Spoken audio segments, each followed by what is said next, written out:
Now we've been through a lot, holding hands while screaming at each other.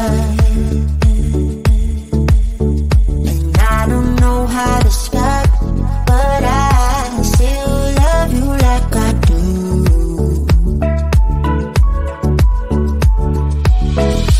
It breaks my heart, no text, no calls from you. Without you, good shape is up, you're not that tough with me. So run away with me, come home with me tonight. Run away with me, it'd be worth the time. Run away with me, I'll make you feel alright. Run away with me, and I'll be good this time. I'll be good this time. I'll be good this time.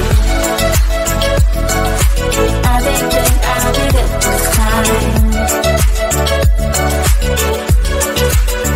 Don't say we're drifting apart, I can't stand to see you with another.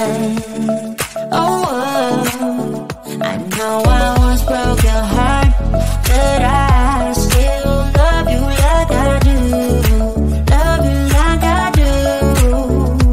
Oh, it breaks your heart, no text, no calls from me. I thought I could shake this off, but I'm not that tough with you.